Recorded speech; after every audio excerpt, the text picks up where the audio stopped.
नमस्कार, mission government job के नए एपिसोड में आपका स्वागत है। आज हम लोग भारत की प्रजातियों और जनजातियों के बारे में विस्तार से समझने का प्रयास करेंगे। समझेंगे कि इनका उद्भव कैसे हुआ, ये इनके कितने टाइप्स होते हैं, इनका निवास स्थान कहाँ है, ये किस समुदाय से बिलोंग करते हैं। और वीडियो शुरू करने से पहले एक महत्वपूर्ण बात कि वीडियो ज़्यादा लंबा ना हो, इस वजह से हमने इसे 2 या 3 पार्ट में कवर करने का प्रयास किया है। तो आप पूरे वीडियो को शुरू से अंत तक ज़रूर देखें। डॉक्टर BS गुहा ने 1944 में भारतीय जनसमूह को 6 बड़े और 9 छोटे भाग में बांटा है। अगर 6 बड़े भाग की बात की जाए तो ये हैं निग्रो, प्रोटो-ऑस्ट्रेलॉयड, मंगोलॉयड, भूमध्य सागरीय, ब्रैकीसेफल और नॉर्डिक। लेकिन भारत में मुख्यतः 3 प्रजातियां ही पाई जाती हैं। ये हैं निग्रिटो, प्रोटो-ऑस्ट्रेलॉयड और मंगोलॉयड। अगर हम बात करें कि इनका निवास स्थान किस क्षेत्र में पड़ते हैं, ज़्यादातर इनकी जनसंख्या जो है ये किस क्षेत्र में निवास करती है, तो निग्रिटो की अगर हम बात करते हैं तो निग्रिटो अंडमान निकोबार और त्रावणकोर तथा कोचीन के पहाड़ी क्षेत्रों में ज़्यादा निवास करते हैं। प्रोटो-ऑस्ट्रेलॉयड की बात की जाए तो ये मध्य और दक्षिण भारत के कबीलाई जनजाति की प्रजातियां हैं। वहीं मंगोलॉयड में 2 टाइप्स हो जाते हैं, एक पूरा मंगोलॉयड और एक तिब्बती मंगोलॉयड। पूरा मंगोलॉयड की बात करें तो इनके सिर लंबे और चौड़े होते हैं और ये असम और हिमालयी क्षेत्र में पाए जाते हैं। वहीं तिब्बती मंगोलॉयड की बात करें तो ये लेह लद्दाख के क्षेत्र में पाए जाते हैं। अगर विकसित प्रजातियों की बात की जाए कि इनमें से विकसित प्रजातियां कौन सी है, तो वो है पूरा भूमध्य सागरीय, प्राच्य, नॉर्डिक और पश्चिमी लघु कपालिक।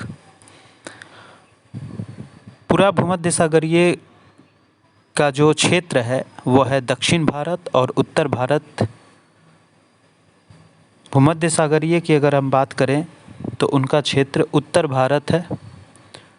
प्राच्य जो हैं ये पंजाब, राजस्थान, सिंध, गुजरात, महाराष्ट्र इत्यादि के क्षेत्र में पाए जाते हैं।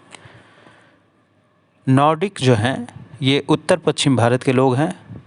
वहीं पश्चिमी लघु कपालिक जो हैं दक्षिणी बलूचिस्तान, सिंध, गुजरात, महाराष्ट्र में पाए जाते हैं।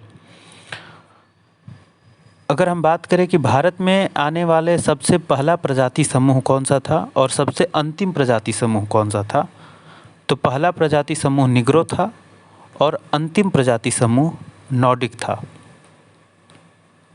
एक महत्वपूर्ण प्रश्न जो हमें परीक्षा में पूछे जाते हैं वह ये है कि हड़प्पा सभ्यता की शुरुआत किस समूह ने मिलकर किया था। तो हड़प्पा सभ्यता की शुरुआत जिन समूहों ने मिलकर किया था वो थे प्रोटो-ऑस्ट्रेलॉयड और भूमध्य सागरीय। इन सभी प्रजातियों को इनके प्रजातीय गुणों के आधार पर एक दूसरे से अलग किया जाता है। इन प्रजातीय गुणों में बालों का रंग स्वरूप, कपाल संरचना, आँखों का रंग, आकार, शारीरिक ढांचा, त्वचा का रंग, रक्त समूह इत्यादि आते हैं। वस्तुतः भारत में अगर देखा जाए तो यहाँ पे सारे प्रजातियों का मिश्रण हो गया है, इसलिए हम यह कह सकते हैं कि यहाँ भारतीय प्रजाति का विकास हुआ है। 1960 में चंदा समिति के अनुसार बात किया जाए तो इनको विभाजित करने के 5 मानक दिए गए हैं चंदा समिति के द्वारा, जिनमें हैं भौगोलिक एकाकीपन, विशिष्ट संस्कृति, आदिम जाति के लक्षण, पिछड़ापन और संकुची स्वभाव।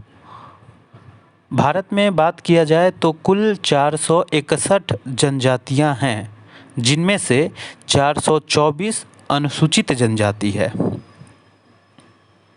अब इन्हें हम 7 क्षेत्र के आधार पर इन्हें हम 7 क्षेत्र में विभाजित कर सकते हैं। ये क्षेत्र हैं उत्तरी क्षेत्र, पूर्वोत्तर क्षेत्र, पूर्वी क्षेत्र, मध्य क्षेत्र, पश्चिमी क्षेत्र, दक्षिणी क्षेत्र और द्वीपीय क्षेत्र।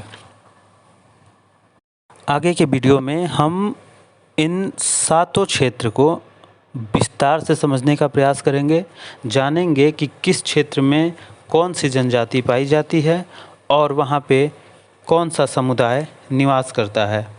उसके बाद हम जानेंगे कि भारत की अन्य महत्वपूर्ण जनजातियाँ कौन सी हैं और अंततः हम लोग ये समझने का प्रयास करेंगे कि जनजातियों के लिए कौन सी योजनाएं सरकार द्वारा चलाई जा रही हैं, उनके लिए क्या कुछ प्रयास किए जा रहे हैं, इसको हम विस्तार से समझने का प्रयास करेंगे अगले वीडियो में। तब तक हमारे साथ बने रहें। इस वीडियो को शुरू से अंत तक ज़रूर देखें, अपने दोस्तों के साथ शेयर करें, पसंद आया तो लाइक, शेयर और सब्सक्राइब ज़रूर करें। धन्यवाद।